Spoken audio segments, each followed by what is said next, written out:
Okay, welcome to another class on common mistakes. These mistakes all appeared in last week's live class, and I wanted to remind my students, because many of them will come to tomorrow's live class, which is Friday the 26th of April at 3 o'clock London. If you would like to join us, you just have to buy one course from skype-lessons.com and you will get free entry. You'll be able to go to my website and find the Zoom link, as long as you're a member.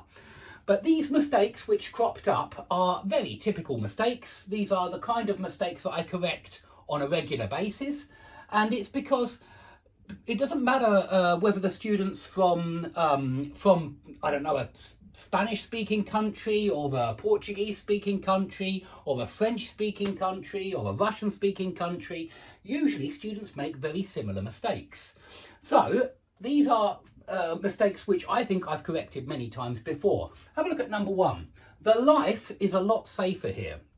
Now this is a very interesting mistake just because it teaches you something about articles, and it teaches you that nouns, many nouns in English, can be countable or uncountable.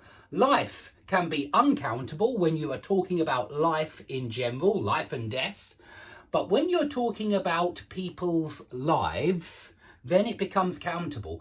You can say something like, 3 lives were saved in the fire last night. Yeah, the fire brigade managed to save 3 lives, meaning 3 people, right? And when we're talking about a life, we mean a person's life, always. That's what a life means. It means one person's life, and that is very countable. But when you're talking about life in general, you have no article. And so this should be, of course, life is a lot safer here. Yeah, just that. Life is a lot safer here. And let's perhaps correct it with a red pen, as long as it's bright. Yeah, life is a lot safer here. But I want you to notice, I want you to compare in your head life and a life. And do the same with death and a death. And it will help you, because there's a really strong connection here.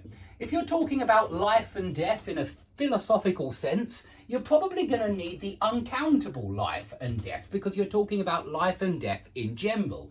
But if you're talking about how many deaths there were during the plague or something like that, then it becomes countable. How many deaths? Yeah, but we mean then, you know, somebody's death, and we mean somebody's life. So the countable version is always somebody's. It's an individual's life or an individual's death.